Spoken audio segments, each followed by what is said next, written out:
And now for our program, what we're all here for today.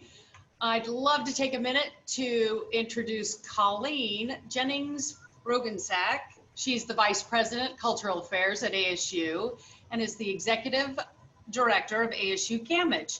Colleen is going to introduce our speaker today. Colleen? Thank you so much, and it's so great to be back at Rotary and to see so many familiar faces and to hear about the four-way test, which I think is not only valuable and important, but Gus Farwell actually exemplifies that four-way test. And I'm going to do Gus's introduction through a series of questions. So first of all, I'm going to say, Gus, what time is it and where are you? It is currently 9:41 p.m.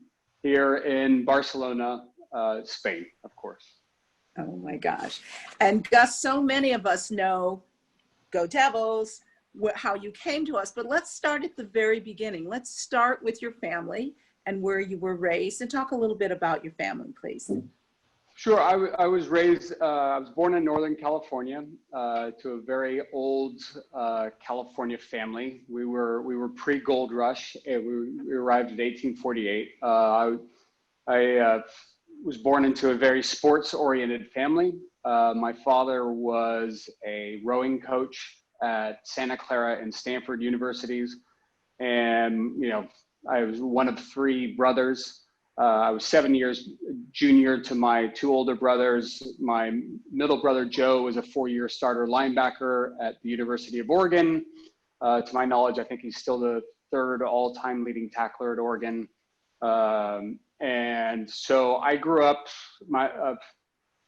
in the town is called Los Gatos, strange, which is very strange. Living here in Spain, they say, "Where are you from?" And I said, "Los Gatos, California." And they said, "You're from Cats? The Cats raised you?" It's hilarious. But so I grew up in a town called Los Gatos, California, and I'd say playing sports from a very young age. And I lost my father to pancreatic cancer as I was just about to go into high school. So my freshman year, my dad was a very proud Vietnam vet in the Army, and very highly decorated, 2 Silver Stars, 2 Bronze Stars, and a Purple Heart. He probably wouldn't lead with that, but I'm very proud of him, and so I always bring it up. But we lost him to pancreatic cancer. He was a great guy, involved in his community. 3,000 people attended his funeral. Just the kind of guy that everybody loved. And so that was very difficult for me. But then I carried on playing sports. My dad loved sports, but I was always also drawn to the arts. And my mother was the one who always kind of saw that artistic side in me, and always encouraged me to, you know, try out for plays and whatnot. And it was really when, let's see, the first real play that I did was probably my sophomore year of high school. And it was a musical. I did a West Side Story, and I just loved it. I absolutely loved it. And who did you play? What was your role? I played the Diesel, a small role. My audition was a nightmare. I had no idea what I was doing. I think I sang like a Boys to Men song or something, if you remember that band. I mean, it was just terrible. But strangely enough, though, I remember being in rehearsal, and we had this great director who'd come back from Broadway, who'd gone, it was at San Jose Children's Musical Theater, great program up in San Jose. And I remember we were having this sort of rehearsal, and it was all about, you know, we're these gang members and everything else. And I remember he stopped the rehearsal and said, "Okay, listen, you guys are supposed to be gang members, and none of you have the intensity of a gang member except for Gus." And which I thought was hilarious, but you know, it kind of ties into the whole sports thing. And you know, and I think that intensity I learned on the football field. And so that was the start of the sort of the intertwined nature of the arts and playing football at the same time. I would continue to do plays in high school, and then sort of I had academic issues because my father died in the middle of my finals of my freshman year. So I had a lot of school to make up and whatnot.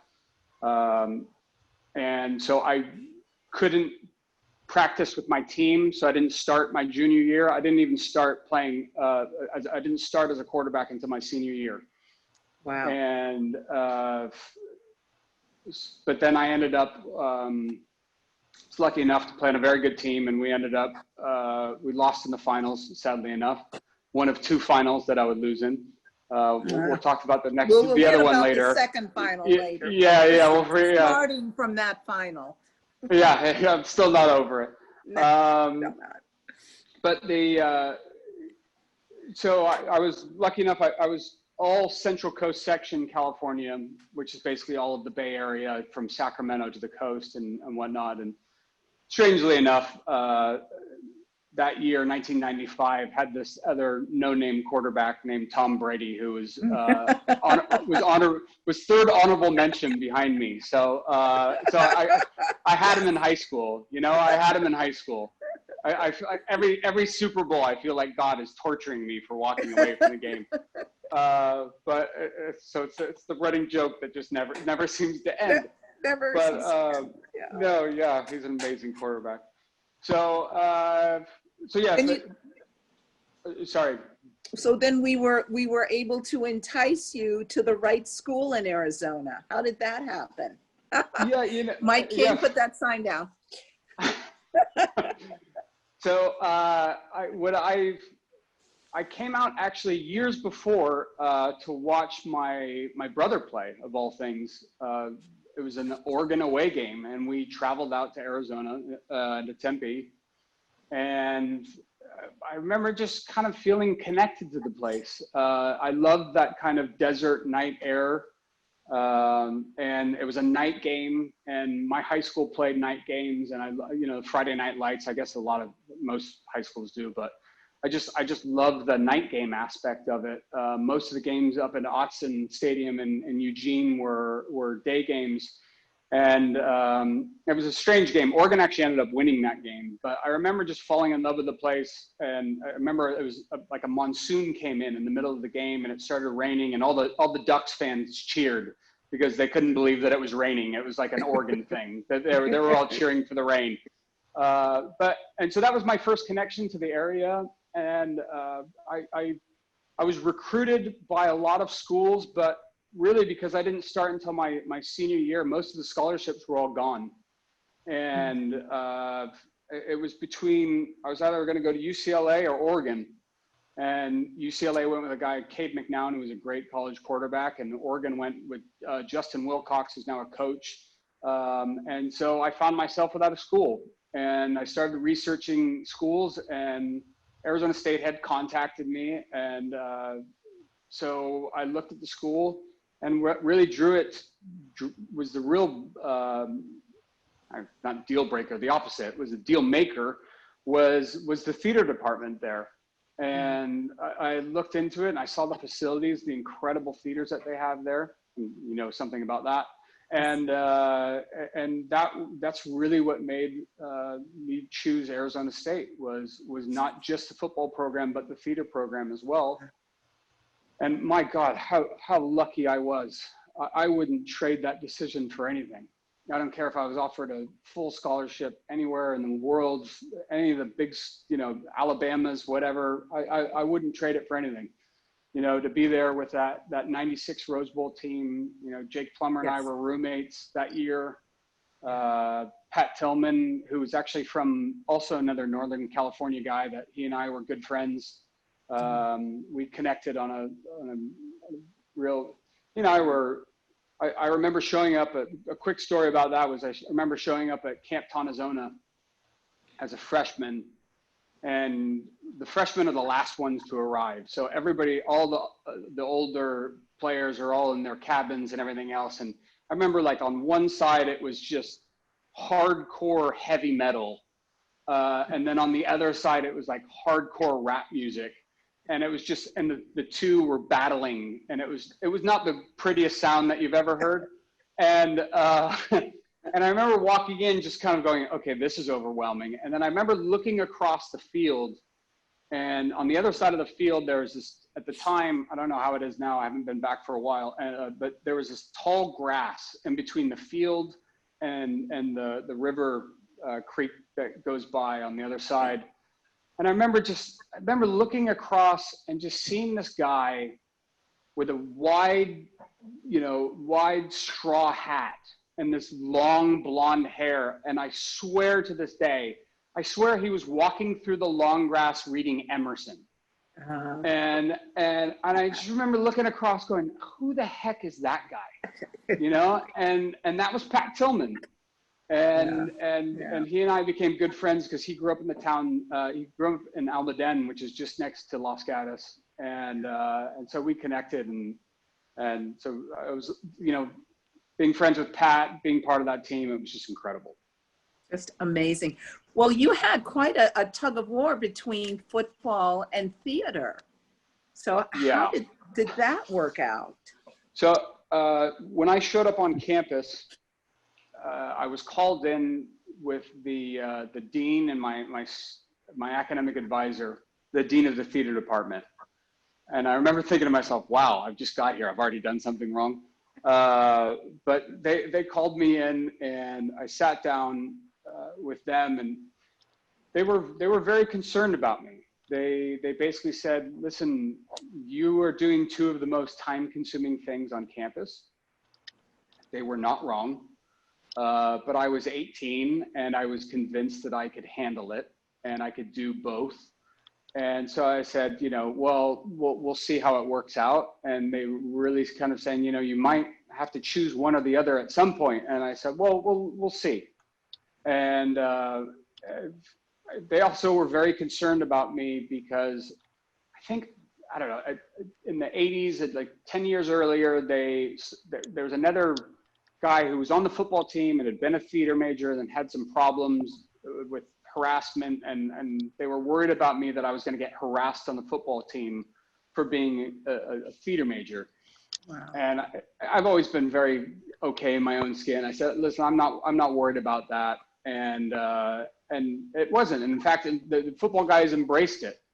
And in fact, it actually ended up quite the opposite. I was the jock in the theater department. And you know how theater people are. They want to hang out all the time. They want to do everything together. Right. It's not enough spending 15 hours a day and being in rehearsal for 4 hours. Then they want to go out afterwards. I just didn't have the time to be a part of those groups, even if I wanted to, which I did. I just, you know, and then it didn't help things. I was the only undergrad male cast in the main stage Shakespeare play. So as a jock, that was very looked down upon. So it was an interesting experience, you know, but you know, telling my coach in spring football that I had to leave practice 30 minutes early because I had Shakespeare rehearsal. You know, my quarterback coach loved that. Oh, I'll bet. And, yeah, and you know, and it was funny because my schedule was, I had 5 classes from 7 until noon. I had to be in the weight room from noon to 2. I had meetings from 2:30 to 4. I had practice from 4 to 6:30. And then I had to leave practice early so I could be to rehearsal from 7 to 11 at night. Wow. So that was my daily schedule. Wow. And they were right. Something had to give. And quite frankly, I hate to admit it, but it's the absolute truth. You don't miss practice. You don't miss rehearsal. So what do you miss? You start sleeping in. Yeah. And my academics started to be affected because I just was out. I walked into my academic advisor's office, and she looked at me, and she made me go to the school medical area and get tested for mono because I was so run down from doing all of it. But I loved it. Wow. And lucky us. And we got to the Rose Bowl. So yeah, what a year. what an amazing year. What an amazing year.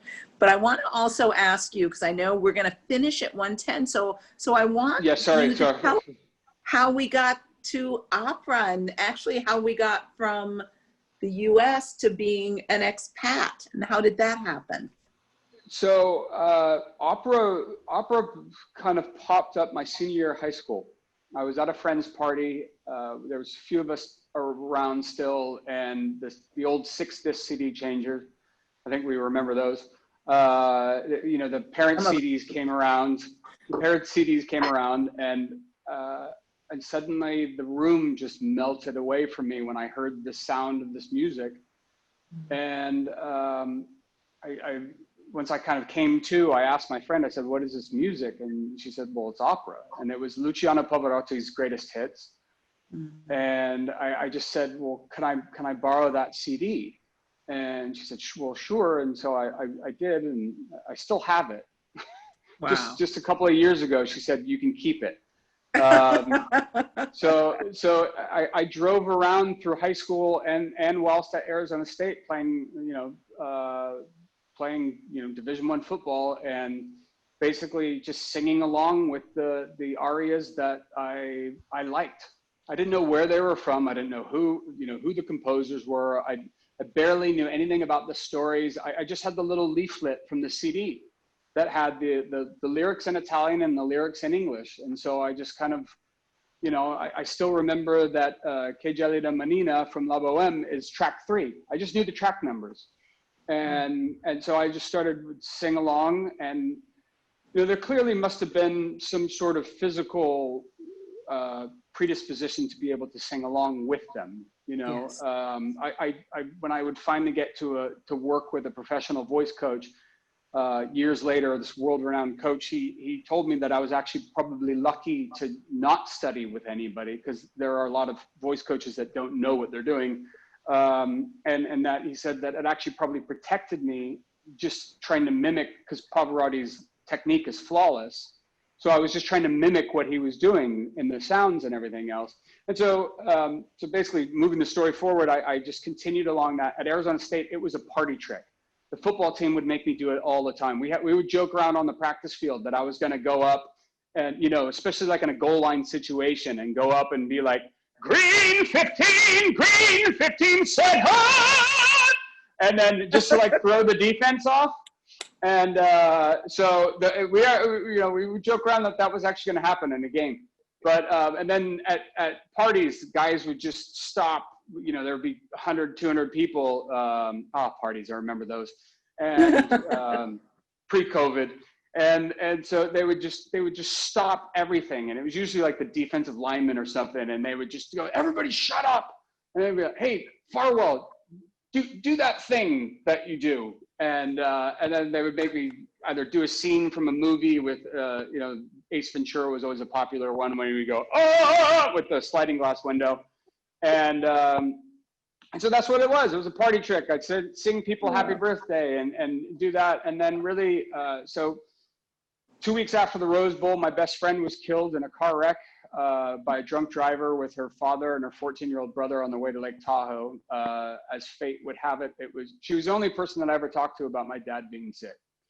And she was killed on the 5th year anniversary. I came home after the Rose Bowl and spent 2 or 3 weeks at home, and then flew back to Arizona State. I just arrived that night, and I called home, which I never did. Your parents always tell you, call home, and I would never do that. And for whatever reason that day I did, and my brother answered the phone and just said, hey, I think you better sit down.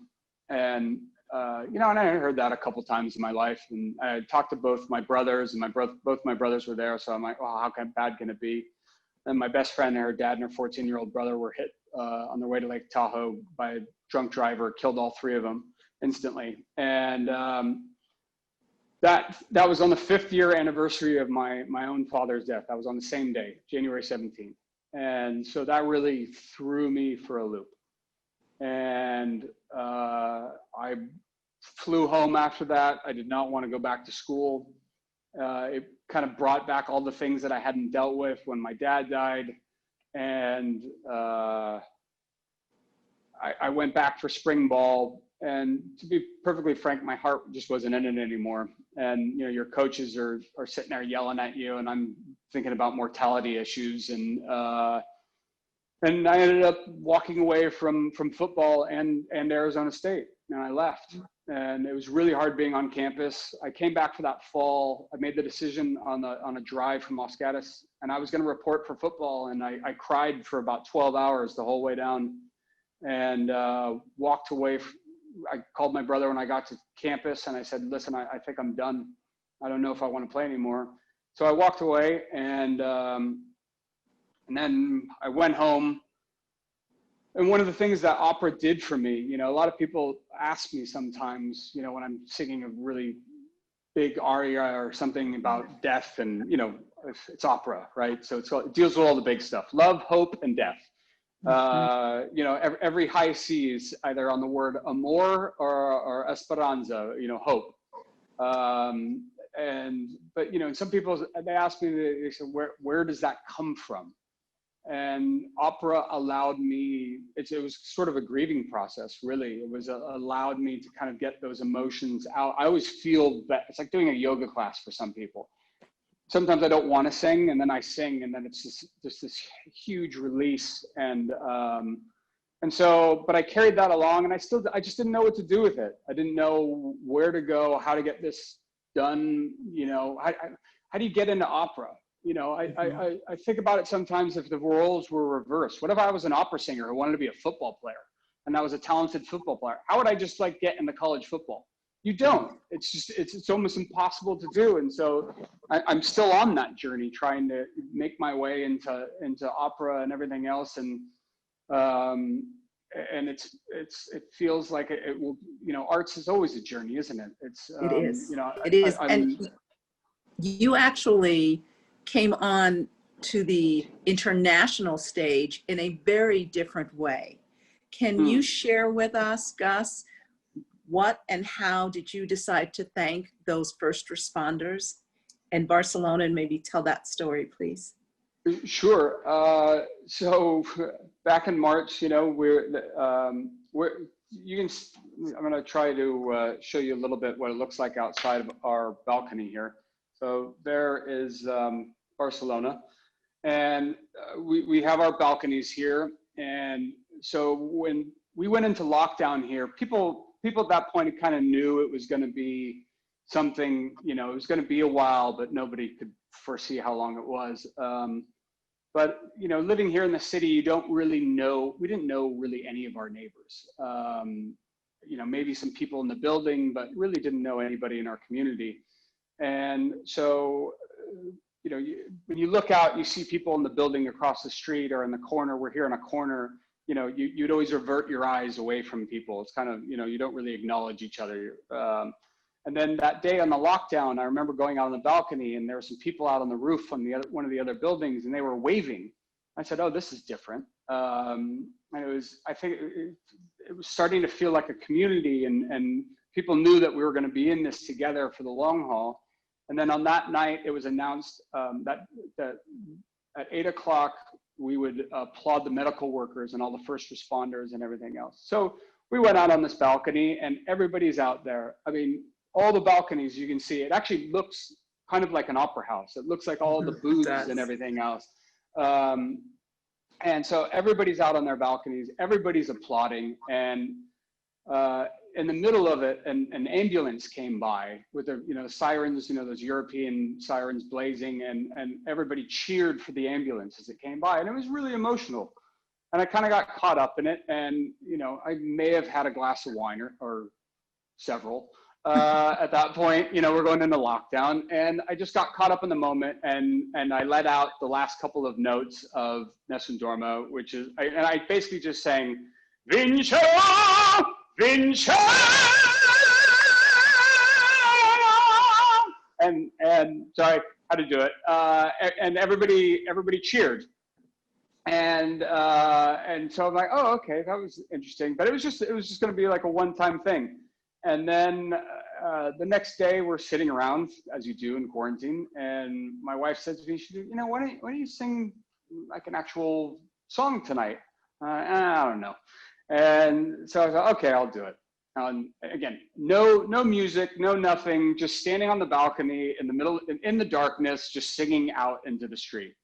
And I sang the first verse and chorus of O Sole Mio. I hit the high note at the end, just kind of keeping it short.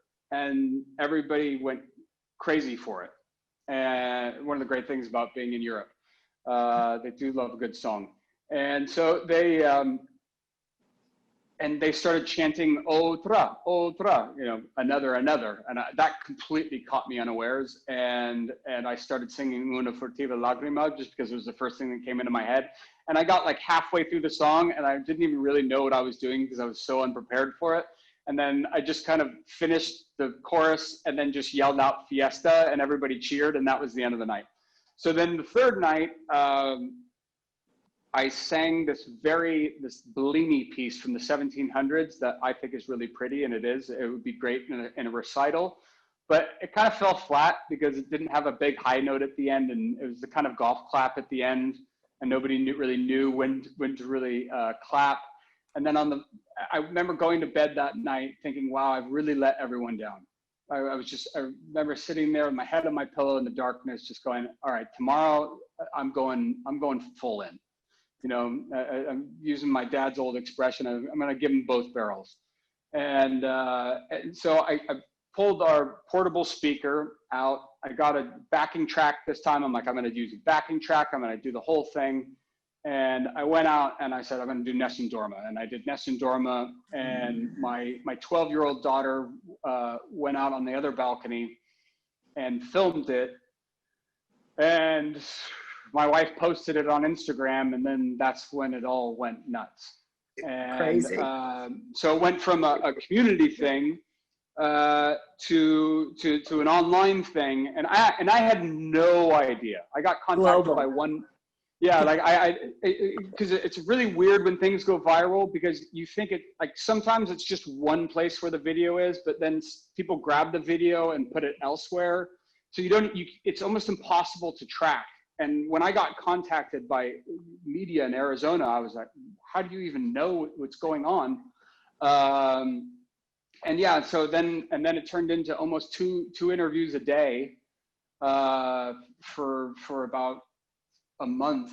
And the other thing is that my wife and I talked about, okay, how long is this going to last?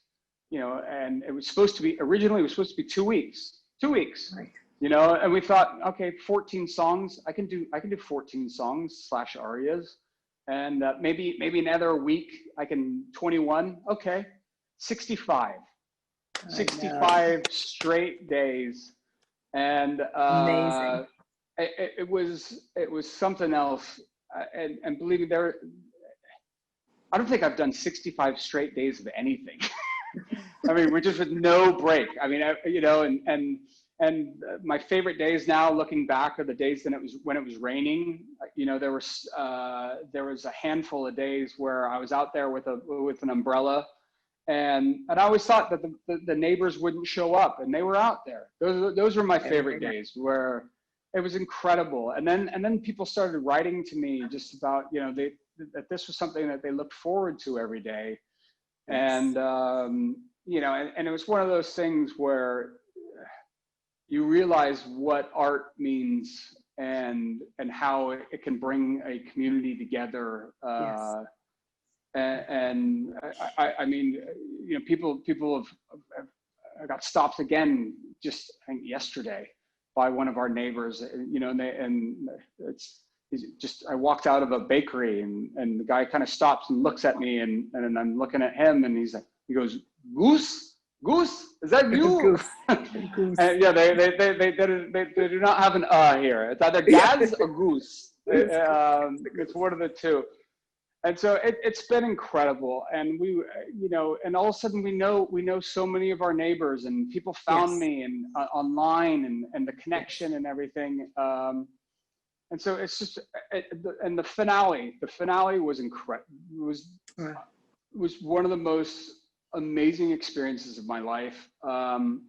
So thankfully that Friday before the final Sunday, they announced in the newspaper that this Sunday is going to be the last day, which actually was great because it kind of allowed me to plan for it. And there's a DJ that lives just down the street, he's just out of sight over there. And he would oftentimes, especially on the weekends, would start playing music. You know, I should also, you know, I just assume that everybody knows, but we had the most stringent lockdown of anywhere in the world outside of China. So we weren't even allowed to go outside and exercise. Our daughters did not go outside for 45 straight days. They didn't leave our building. They were going up and down our stairs in our stairwell, in our building for, you know, for exercise and things. And so you know, when I got done singing, a DJ would play music and people would be dancing on their roof and on their balconies and things. And it was this wonderful feeling of community. And so on the finale, the word spread that this was going to be, I contacted the DJ and he let everybody know. And so I was just kind of prepping and getting ready, and I sang four arias the last night. And I remember as I was getting ready inside at 8 o'clock, you know, the applause would start up, and I'm always trying to set something up and still trying to get everything ready. And I remember on that final day, the applause was much louder than I'd ever heard. And I said, and I kind of heard, and I said, okay, there's more people out there than normally out there. And when I walked out on the balcony, so I'm going to try to not get choked up. In opera, when the stars come out in opera, you know, it doesn't matter if it's in the middle of a song or anything else. As soon as the star walks out, everybody applauds, right? You know, when Pavarotti or Domingo would walk out on stage, even if it's in the middle of a musical number, it doesn't matter. Everybody applauds. So usually I've always been this person that nobody knows about, right? And that was the first time when I walked out on that balcony and the applause went crazy. So it was great. Sorry. It's just great. It was amazing. So I sang it. There was 200 people in the streets, which there were not supposed to be. I sang it to the end, and it was just this amazing feeling when it ended. I absolutely cried, and it was just this thing of their appreciation. Their appreciation for what I had done, and then my appreciation of them, and it was unlike anything that I'd ever done or felt ever. And it was just this amazing sense of community. Just phenomenal. Truly service above self, Gus. And, you know, as a fellow theater person, the amount of rigor and dedication and heart you had to do that is just astronomical. And I want to let everyone know, and Gus knows this, when we are out of our pandemic, he has a standing offer to come and perform on the Gamage stage. So it's just as soon as we are done, Gus will be, and everyone will be standing and applauding. And all of you who thinks you may never have heard Gus sing, I hope you will go and look up the link of what happened in Barcelona. But also, if you've ever come to an ASU football game, you've heard Gus. So I'm going to end our interview, Gus, with you, and that forever memory that each one of us has when we're at an ASU football game. What is that, Gus? I think it goes something like, "Go Devils, go!" Bravo, bravo, bravo, bravo. You are phenomenal and fantastic. Go Devils. I don't know what kind of time we have left. It was time wonderful. for a query. Okay. Do we have any questions? I've been trying to read the chat section. I know Jay Murphy did post the link to the YouTube channel and your balcony performances. Great. Wonderful. So if everybody wants to glean that information, it's right there. When I still look at that page, I just can't believe how many videos there actually are. Mm. But and I sang everything. You know, my favorite thing to say now is I sang everything from Mozart to Meatloaf, and that's true. Well-rounded. Well, I cannot thank you enough. Colleen, thank you for doing that great introduction. And Gus, thank you for sharing your unexpected journey. It was wonderful, and I learned a lot, and so appreciative of you taking the time to share your experiences with our club today.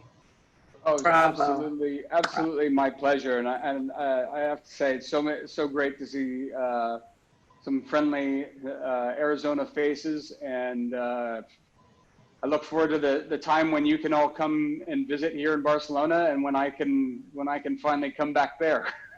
Right. Absolutely. Absolutely. Thank you, Colleen. I really appreciate it. Thank you, Gus.